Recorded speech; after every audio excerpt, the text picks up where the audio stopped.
Hi everybody, welcome to the Positive Impact Project with Ingrid Karazinger. And today I have with me love expert Parish Blair. Welcome her to the show. She is going to talk a little bit about her life and work, more in the love field, and tell us a little bit more about what she does. If you have any questions that you have for her, please feel free to type those in. Or if you're watching this after the live feed, you can always send us a message and we'll try to get back to you with those answers. So welcome, Parish, to our show. I'm so happy to be here. I don't feel like nervous butterflies, but I feel like happy butterflies just being here with you. That's wonderful, and we're all excited that you're on. So tell us a little bit about what you do right now. Right now in the present, what I'm doing is traveling all over the world on my Parish Blair Love Affair tour, where I'm highlighting these amazing love journey stories, compelling love stories about things that sometimes we might judge, or we judge the people that love these things. My whole purpose for this documentary that I'm doing about this tour that I'm on is to help people release judgment so that they open up a space where they can receive more in their life. Because we're holding on a judgment about why we think people do what they do, or why we don't like when people do what they do. All we're doing is holding stuff that is not even ours. It's our thoughts about other people. When we put that stuff down and just let people dance how they feel, then we're free, to open up and receive more love. So that's what this tour is about. I dedicated my entire life to this. So I see myself, evolving as a woman, as a love teacher, and in my 90s and hopefully in my hundreds, I'll be touring the world highlighting love and life. I am a producer. I produce content that really inspires people to live the life of their dreams versus just living life. So I love documentaries. That's what I really am passionate about, and I work with other producers, and we create content that makes people want to watch to inspire you to live the life of your dreams. And I'm a sex goddess. I'm a mom. I'm going to be a new author soon. I have a book coming out, or a couple of books coming out, and I'm basically a lover. I'm a pleasure seeker, and I'm someone who, I've had my significant emotional event in 2010. I met you right after that. That's when a lot of these gifts came in for me, right when I was meeting her. But I had a death experience where I tasted death, and I saw my body. I was outside of my body. And then when I got an opportunity to be back in, I made a commitment that I'm going to follow my inner guidance and I'm going to love myself first. So I'm on a journey of that. That's what I do every day. Past, present, and future. I'm loving myself first, and I'm following my inner guidance. And you're taking us along for the ride too. You're Yeah. helping us to learn that as well, and that's what's so That's great. a big answer. Inspiring. No, that's exactly what we want to hear is what you're passionate about. So you did kind of touch on that as far as how you got into this. Was it like a morning you woke up and everything changed, or was it something subtle over time? I would say that it was subtle until I just wasn't getting it, and then things had to be more dramatic for me to really understand. But it was subtle in the sense that, and all along the way, I would think when I was a little girl, and I wasn't ever really. Some parents or women are considered, or they say that a little girl's considered fast if she's sexual or is into her femininity early. I wasn't like that, but I was very curious mentally and everything about sex energy. I could feel it between people. Even when I was like 4 or 5 years old, I could feel, and I don't want to be inappropriate, but even when I was that young, my clit would respond when I could feel that there was sexual tension in the room or whatever. And I didn't know how to filter it. I didn't even know what that was. I haven't even explored that part of my body, but I remember that. And so that just early on, it visited me. And then in my teens, just different experiences started opening me up, and in my 20s and in my 30s, all along the way, it's been subtle. But in 2010, I had 3 major surgeries, two major surgeries after having a hysterectomy, which I was really opposed to having because I'm a holistic healer. It wasn't what I wanted to be a part of my path, and that's such a significant, it's a big deal. center in my body. But I had to, or I was going to die. It was like hours to make the decision, and then I had complications after I was already dying and bleeding to death, and the third surgery, in the healing process, I had an experience where I tasted death. I was looking at my body. I saw my children. I had 4 children at the time. I saw my ex-husband I was married to at the time, and I saw me, and immediately I was like, how can I see myself? Where's my eyes? Like, that was the first, I was like really disoriented.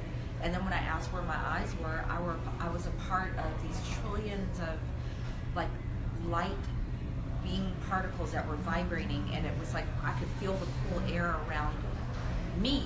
You know, I was a part of this, and it was just like, I always give this example, like, you know, if you could imagine, like, even if you're vegan, the best Thanksgiving dinner where you're like, oh, I feel so good. Everybody's happy, the family's good, you have the best sex, you're tired, and you just want to take a nap, you don't have to worry about anything. That's what I felt like when I was expanding. I felt like I was expanding to where there was no end, and something made me go back to the focal point of my body, and then this telepathic message was telling me the reason why my uterus deteriorated is because I never birthed all of the things that were here for me to birth, and it was wearing out my uterus. And every time I got inner guidance that would lead me in the direction of being able to fulfill it, I would go the opposite way. And then it showed me that I loved everybody else to the best of my ability before I loved myself. And that's why I was dead. And that if I, you know, could see that, you know, what would I do differently? And I'm like, I would do everything differently.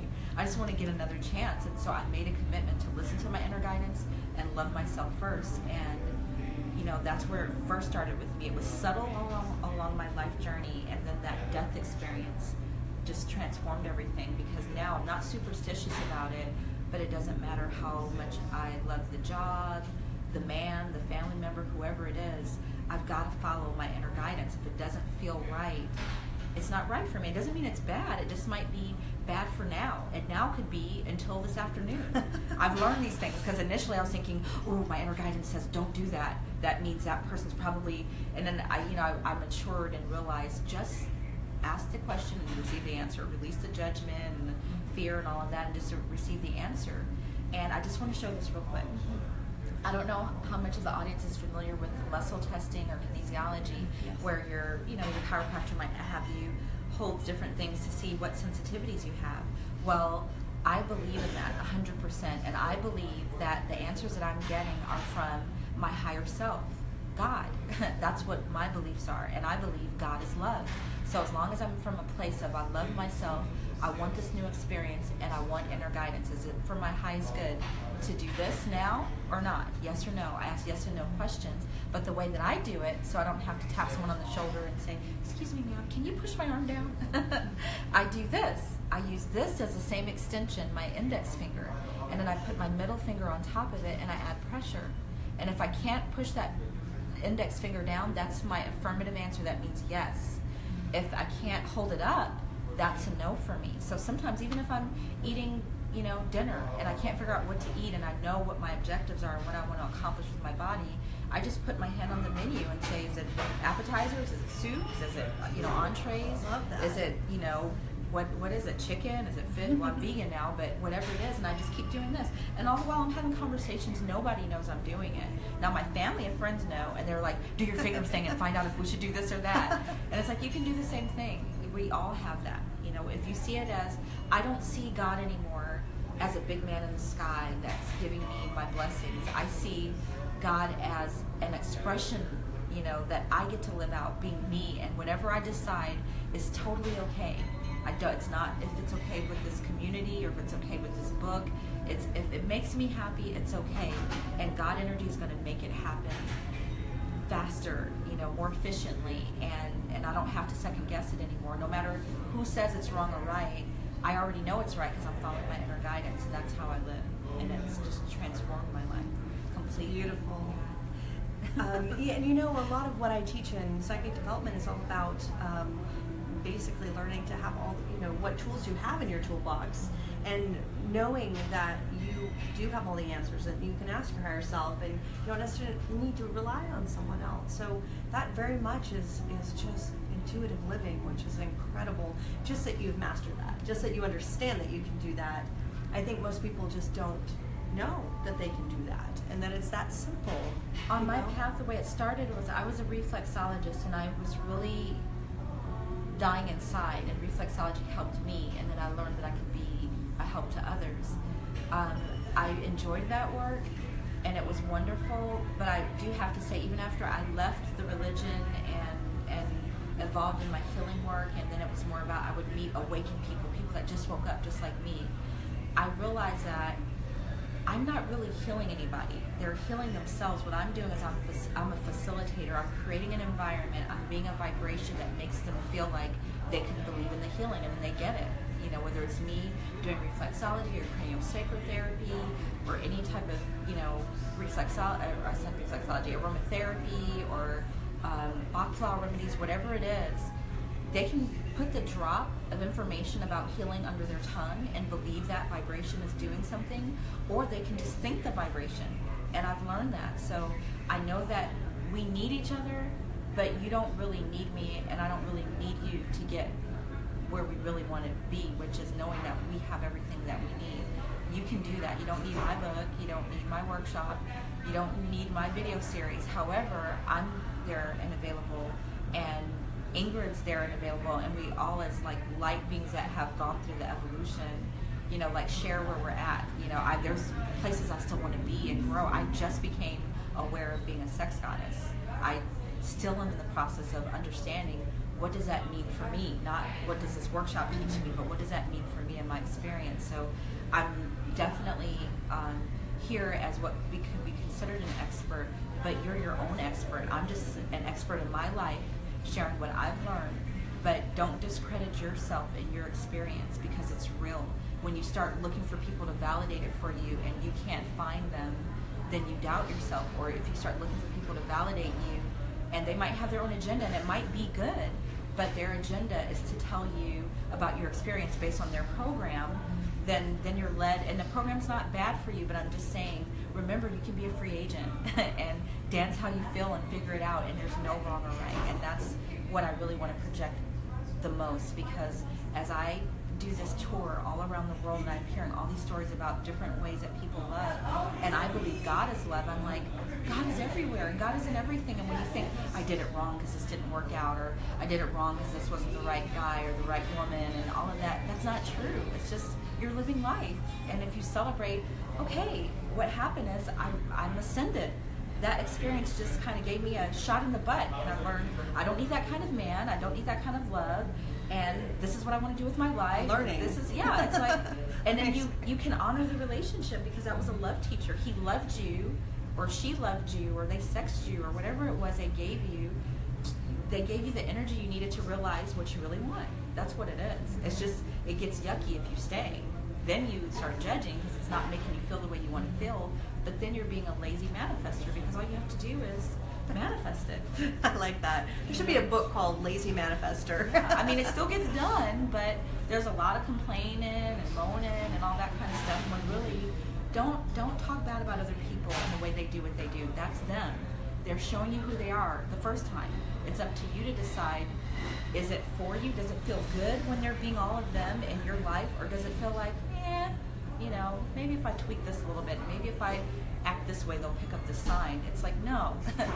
Honor who they are. This is who they are. This is how they live. This is how they dance in their life. Do you want to dance with them? If not, manifest somebody you do, and honor that relationship while you're there. Some people are like, yeah, get that person out of the way because they're taking up a space for someone else. It's however you write it. If that's how you write it, then that's true for you, and you should honor it. But what I feel is, I honor people in the place that they fill me up, and I give it back. And if there's a place I'm feeling like, even when they fill me up, it's making me even more aware that this place is empty.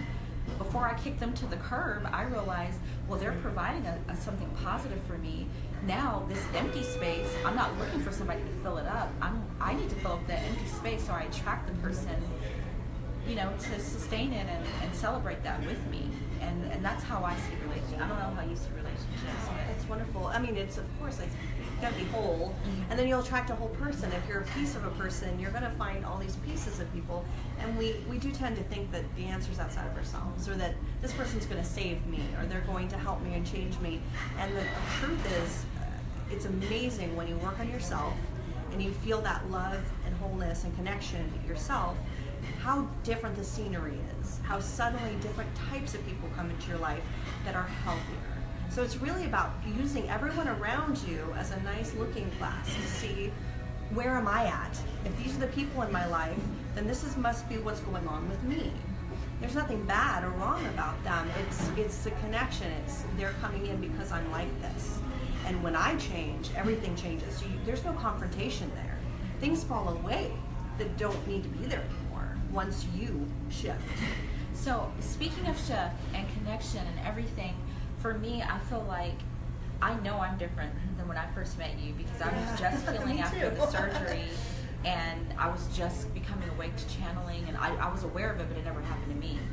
And I don't know where you were. We met each other at the Center Point, the old Center Point. Yeah, and oh, well, you saw me on YouTube first. That's where you found me. Yeah, that's right. Yeah. So, but basically, you seem different. I don't know if I seem different to you, but you seem different. You seem very like womanly, very. I mean, not that you weren't before, but we both changed a lot. I can tell. Yeah, but you seem more vibrant, like very vibrant, like very here in your body and I don't know. Not that you weren't before though, but well, just I'll tell you. I'll share this, and I don't share it with everybody, but I'd say about 6 months ago, I had kind of not a near-death experience, but it was definitely what some people would consider hitting bottom emotionally. I got to this point where I felt like I obviously didn't know where I was going or what I was doing, and I kind of felt like I need to just lose it all. I need to let go of everything, and I found God for the first time, and I never liked the word God because it has so many meanings I didn't agree with, but this was in a way that I guess you could say I found myself, and it was more beautiful than I could have ever imagined. Nobody could have told me that, but what happened was I completely gave over my control, and I have been in service ever since, and I have had nothing but joy ever since. So it was about giving up control, and I'll tell you, even when you think you have there's no control there, it still is until you know when you've given over.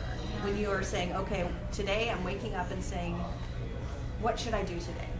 How can I best serve my highest good and those around me? And when you do that, you're filled with joy because you know you're doing what's right for you.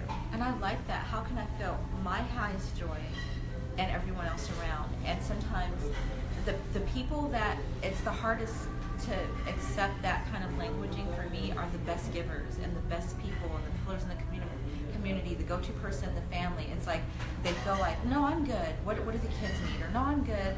Let me get there because the business needs this. It's like you gotta center yourself first. You're the vibrational compass. So if you're empty or you're feeling like everything's gonna fall down if I don't hold this up like a pillar, it's kind of like, to me, I feel like that's not really how it is. You're not holding up anything. That's a picture you have in your mind, but everybody's holding up their own stuff.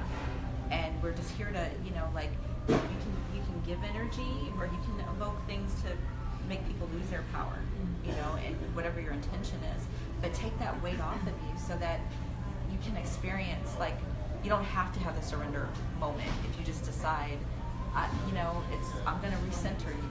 I got comfortable having the surrender moments and the more dramatic changes where I feel like I got to lose first before I can gain, and that was very empowering. It made me feel alive. But I have understood this new experience in the last maybe 2 years, maybe a year and a half, of just with the ease. I've heard Esther Hicks say that when she's channeling Abraham, when it's like, do things with ease, be easy about it.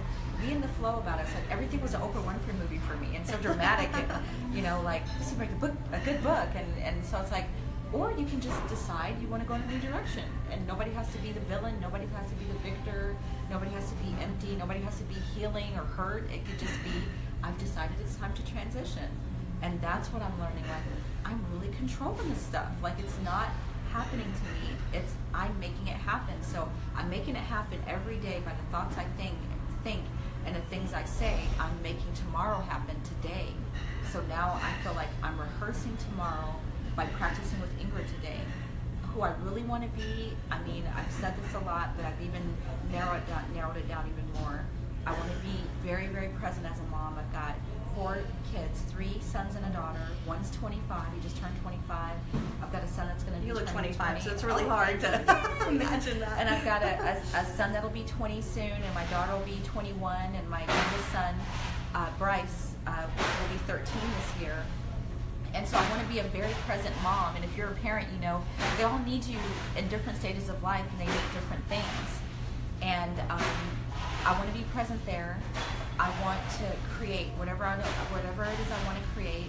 I want to take a lot of good naps, and I want to have really great sex every day, all day, and I want to travel. It's like I'm naming the list of all the things that I want, because now I realize I kind of said these things, but I added extra stuff, and I left out stuff that I really wanted because it was so simple. I was thinking, oh, that sounds lazy, or that doesn't even sound big. But now that I realize, after traveling the world, and all I did was speak a tour, and it just happened. I mean, literally, you can check up with my sponsor, Organic Lovin'. It just literally happened. I didn't have a proposal. I didn't call them. I just spoke that I was inspired to have a tour. I was inspired to put a video up and mention it. And then a sponsor showed up and said, why don't you make an international tour? Let's go.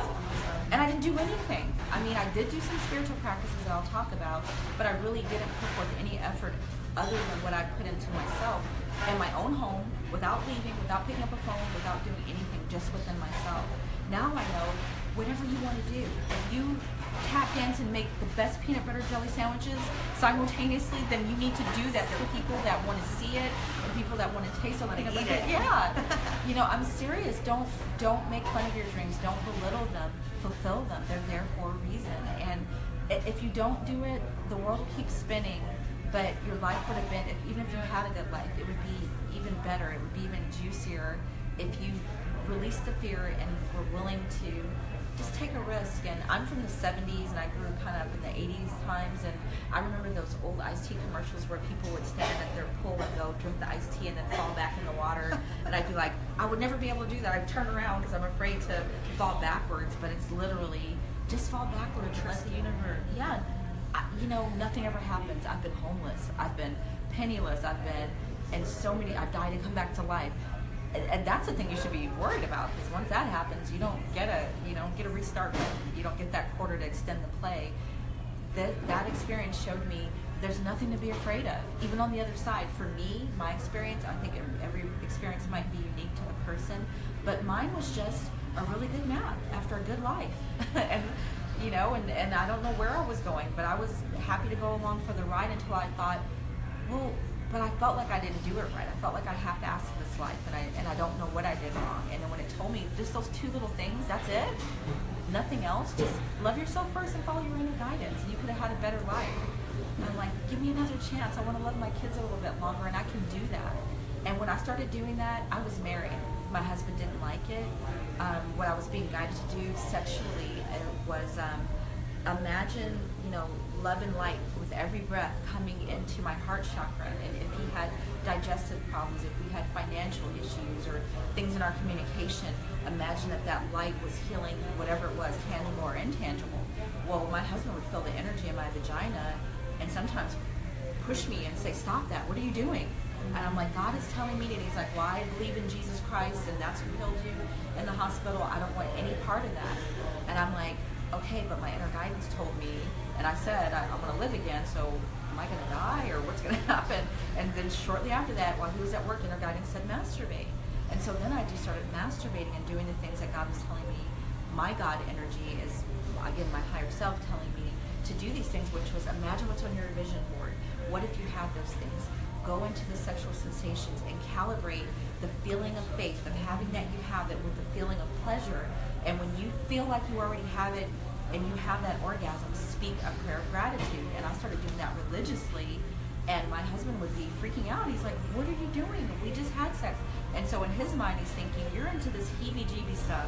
I've been married to you, I've been with you, I've stayed in the hospital, I helped you heal back to life. And if you're going off into this realm that I'm not interested in, I'm not going to wait until I'm 60. I'd rather divorce you now when I'm 50. And we were 10 years apart, and I wasn't expecting that. I thought, I'm going to follow my inner guidance. I'm going to live in Hawaii and heal the world, and everything's going to be perfect. And I was divorced, and all these things unexpectedly happened. But then as long as I kept practicing these belief systems that I truly believe in, they served me. So whatever you believe in, if you're a Christian, be a good Christian.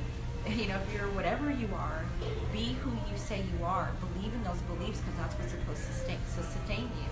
And I don't believe that there's a belief system that's right or wrong. It's whatever serves you. It's just that when you're noticing it, it's no longer serving you, and you're serving it and you're giving it your all. That's a good sign. It means you've graduated. It's time to grow to the next level, and the universe is going to show you what the next level is. So just because I'm over Christianity and I don't need to go to church anymore, and I don't feel like I need, you know, a lot of packaging around my spirituality, that doesn't mean that that's the situation for you. Stay within your lane and your body, and listen to the experts that Ingrid brings around, but, you know, stay in your lane, because you're doing it right. We're just here. This is like the new entertainment. Like before, we had to watch, you know, commercials with, you know, medication ads and stuff that you really don't want to watch, soap operas with bad relationships. Now you get to watch whatever you want to watch. Real people. Yeah. Living real life, not, you know, fantasy to sell you products. It's just people being very generous with their lives, showing you what they're really doing. Like when Inner Guidance told me to share with people that I masturbate and look at my vision board and do all of that, every time I would follow Inner Guidance and put that post up, and before I push post, my armpits would be sweating, my heart would be pounding. I'd push post, log out, and take a nap and be like, oh my God, what am I going to do? I'm a divorced woman putting perverted stuff on Facebook. What has my life turned into? I should go back to religion. Seriously, that's what I would be thinking. But now I'm traveling the world on a tour that I still, if I connect the dots, I'm like, the math doesn't even add up. It was only, you know, Inner Guidance that made it happen. But the only way you're going to know where it's going to lead you is if you follow it. When you say, something told me to call you. It's like, what if you called? You know, it's like, I used to be that something told me person. Now I'm the person when people say, well, I'm nodding, I'm like, I know my Inner Guidance told me. And they're like, yeah, you're weird. You back away. It's beautiful. And, you know, if nothing else, though your life is fulfilling, that you're able to share that with so many other people and help validate, hey, it probably happened to them too. Yeah. But this is what it is. You know, saying, I get it now, and you can get it too, and helping to teach and explain that so that more people can awaken. Yeah. That's wonderful. So what, you said you had a website or for the tour, what is that? My tour is the Parish Blair Love Affair. If you go to parishblair.com, that's housing not only the Parish Blair Love Affair, but the information about my, I guess it's more of like a social support of the tour, the international tour that I'm doing. I'm doing good sex, selfies, and success. That's covering all levels of sexuality, you know, of what can be the best good for you. And then selfies is really about your self-expression, using social media in so many different ways to expand yourself in personal growth, financial, and spiritual. You know, look at, so through social media, you're meeting Ingrid, you're meeting me. And then success. It's not only about your financial success, it's about having a successful lifestyle, being happy, having all the pleasure that you want, all the things that make you feel like all the check marks or the boxes are checked, and you feel like, okay, everything's covered, I feel good. That's what represents success, and good sex, selfies, and success. So anyway, if you go to parishblair.com, you can register there. I'm on Facebook, I'm Parish Michelle Blair. Instagram, I'm Parish Blair. I believe I'm also Parish Blair at YouTube and at Periscope. And I'm basically a humble servant. I'm here to serve other masters like you and Ingrid, people that you already know, you just need reminders. That's what I'm here for. I'm just reminding you what you already know. I love that. And I'm here to learn along the way. So please connect with me there and let's be friends. And places where I might be maxed out, like at Facebook, if you follow me and send me a message in my inbox, then I can make room for you, and you know, we can connect and make a genuine connection here and help each other on this journey of life. Wonderful. Thank you so much for coming on and teaching us so much today. I think we learned a lot about not only her journey, but a lot of things that I think that we all need to remember, or to start letting the judgments go. And especially when it comes to sexuality, I feel like not just this country, there's plenty of countries like this, but that, you know, that is the state that we were dropped in, right? We come out naked. We don't come out with our tuxedos. We are actually very sexual creatures, and I don't know what happened along the lines in history that made us feel bad about it. So I really love that you're bringing that out, and that there is a sexual revolution on its next phase here. So you guys follow her, find out more about what she's doing, because it's really going to help, I think, open everybody up and make a better world, honestly. Thank you so much. It was great having you on. And thank you all for watching.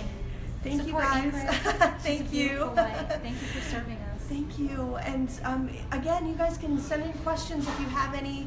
Otherwise, go to her website, Parish Michelle Blair.